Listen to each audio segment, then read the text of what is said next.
the series tries to progress since its debut in 1963, Doctor Who has had its fair share of huge moments. With 15 so far actors taking up the mantle of our titular Time Lord, each Doctor goes through their own adventures, adding to their incarnation's personal stories, as well as the larger story of the Time Lord and those around them. Everyone has their own personal favourite moments, but some events are literally entrenched within the DNA of the show. Huge moments in Who include first landing on Skaro, the Doctor's exile on Earth in the War Games, fighting the Time War, and the fall of the 11th on Trenzalore, all having lasting consequences for the Whoniverse and the characters within it. But sometimes these huge moments don't stick. We bear witness to so many revelations in one story, but by the following week it has meant very little, and any development is unwritten, forgotten about, or simply replaced by something totally different. So with that in mind then, I'm Ellie with Who Culture, and here are 10 huge moments in Doctor Who that no one cared about. Number 10. The Doctor, Lord President of Gallifrey. This is a tricky one. Lord President of Gallifrey is the highest level of office among Time Lord society, and once or twice the Doctor has found himself raised to that position. In the 5 classic stories including Gallifrey, starting with The Deadly Assassin, the Doctor goes from running for president but declining at the end to coming back the following season to take the role to defeat a foe, before returning in his next incarnation to find he is no longer president, to then being offered it again in the 20th anniversary later that year, but still runs from the responsibility. The Doctor makes one final return to Gallifrey in season 23, where the 6th Doctor is met by the line, "Since you willfully neglected the responsibility of your great office, you were deposed," resetting this moment once again. So whilst this does pop up on and off in the classic era and is touched on in Hellbent, the presidency of the Doctor is never actually explored, besides in the odd expanded media story. Hello, Big Finish. It's a thread which comes and goes when the Doctor revisits Gallifrey depending on the story and the writers. The Doctor as Lord President is a big deal, but never seems to carry any weight or last beyond a story. Surely President Doctor would make a great storyline if fleshed out beyond one outing, although that may be a little tricky now. Number 9. The Death of the Master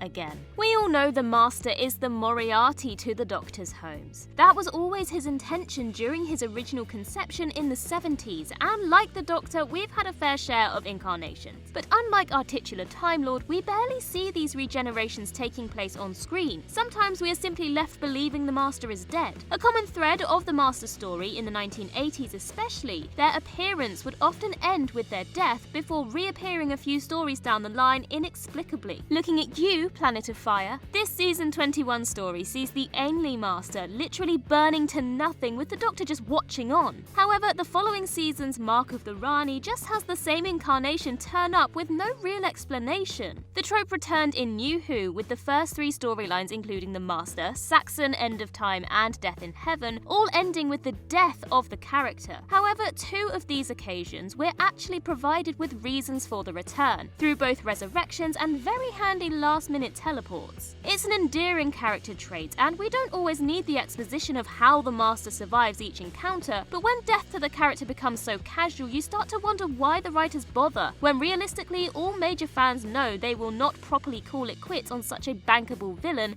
after one appearance, leading to a lack of caring towards the stakes of their life. Number 8. The Time Lord Victorious. 2009's Waters of Mars is regarded by many as one of Tennant's finest hours, and the ending of the story has some major ramifications for the character. But guess what? It doesn't beyond this story. The end of the Waters of Mars has the Doctor declare himself the Time Lord Victorious, as the last survivor of his race, and gaining a godlike complex when it comes to the laws of time. However, after changing time and saving the last few residents of Bowie Base 1, one member, Adelaide Brooke, does not believe this is right. Returning home, Brooke kills herself, setting her timeline back on course, leaving the Doctor to wonder if he's gone too far. But by the next episode, The End of Time, this seemingly huge moment is totally forgotten about. Yes, 2020 saw a massive multi-expanded media storyline exploring the moments after this, but in the show, the moment the 10th Doctor almost became comparable to a god is swiftly moved on from. This entry is a real shame. The fact this is glossed over clever, as this would have provided a fascinating new dimension to the show. The Time Lord victorious is almost like an anti-hero arc, where 10 is doing what he believes is right when it actually goes against everything he and the Time Lords should stand for. Non-interference. Number 7. The Flux. Okay,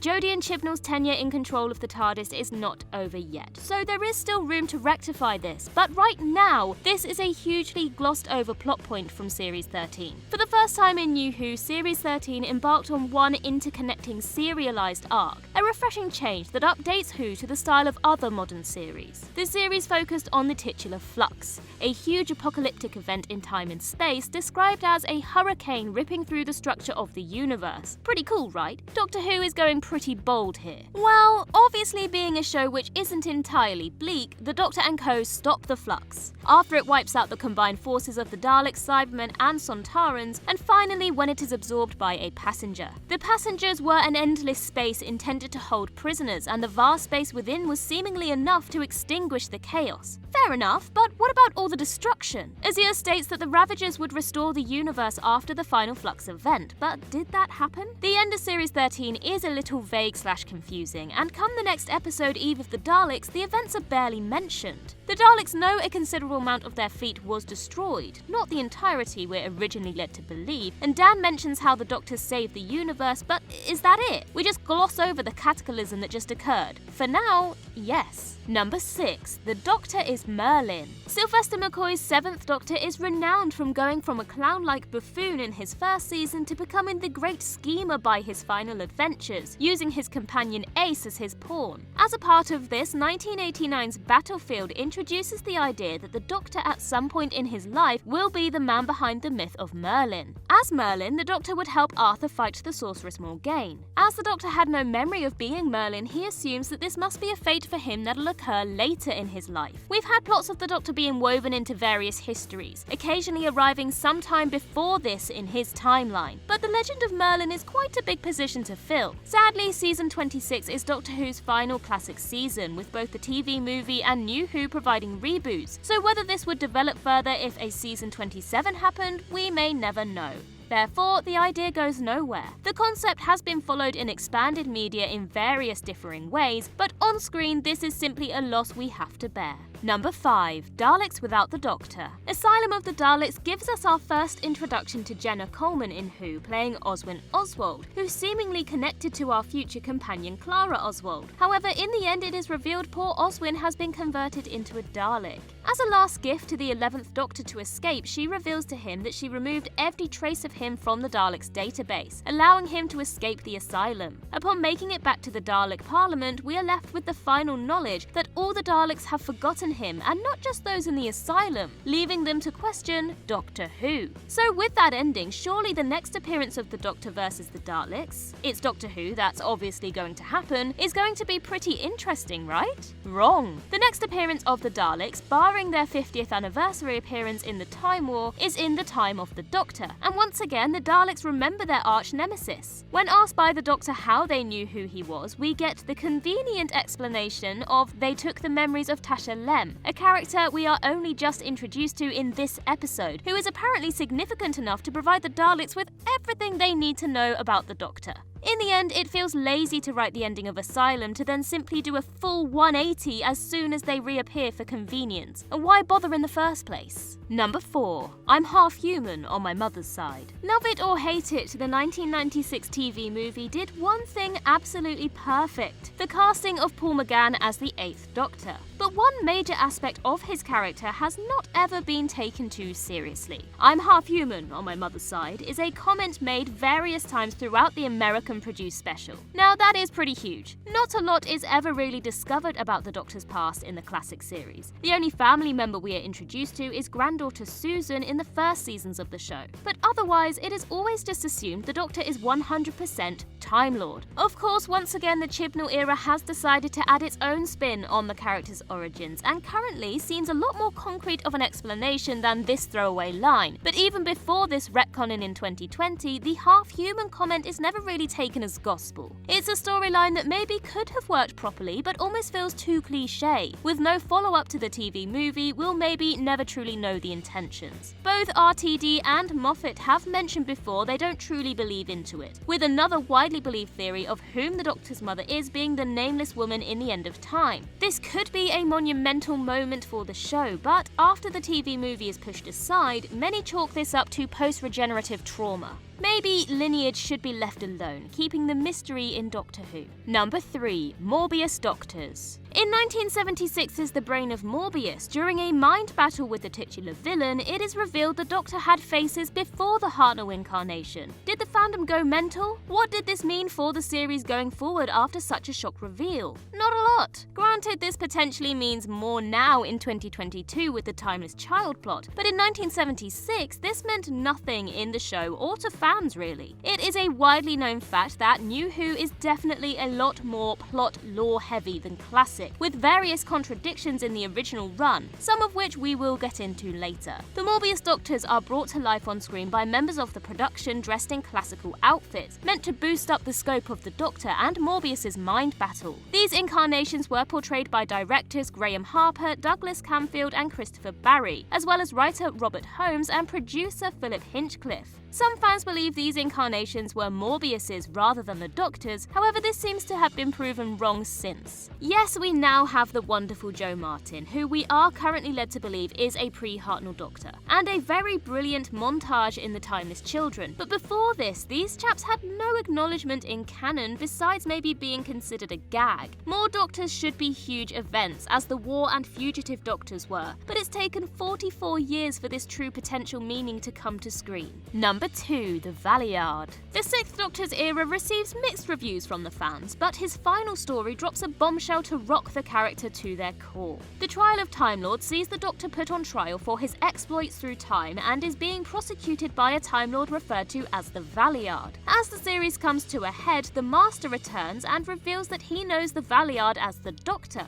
The Valeyard is an amalgamation of the darker sides of your nature, somewhere between your 12th and final incarnation. So surely something exciting must happen with this character next. An evil incarnation of the Doctor? Surely a big deal for our hero. Nope. Whilst he goes on to play various parts in expanded media, the Valeyard only appears in season 23 and is briefly mentioned in Capaldi's final story. As a premise, the Valeyard is a really interesting idea and has so much potential, especially since after David Tennant's second incarnation, the Valeyard is meant to come about. When written in 1986, obviously the intention of the Doctor is to have 13 lives, so this fits between Tennant and Smith. However, since the time of the Doctor's lifespan has been expanded, and so there is now a full cycle of possibilities. Hopefully, this is one moment which is eventually addressed, as seeing what happens when all the darkness of the Doctor takes form would be a real treat. But for now, this is another moment no one has cared about. Number 1. Gallifrey returns.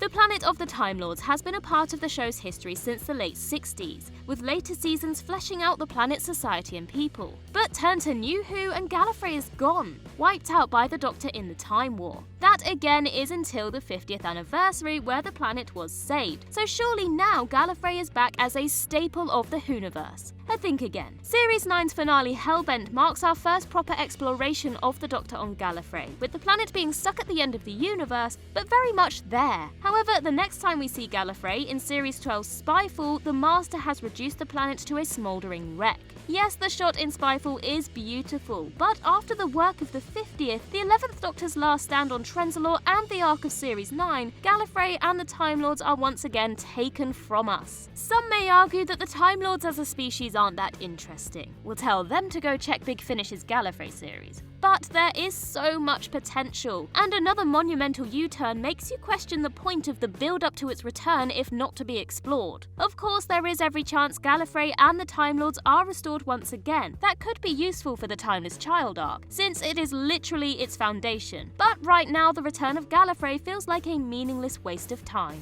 And that concludes our list. If you can think of any other huge moments that no one cared about, then do let us know in the comments below. And while you're there, don't forget to like and subscribe and tap that notification bell. Also, head over to Twitter and follow us there, and I can be found across various social medias just by searching Ellie Littlechild. I've been Ellie with Who Culture, and in the words of River Song herself, goodbye, sweeties.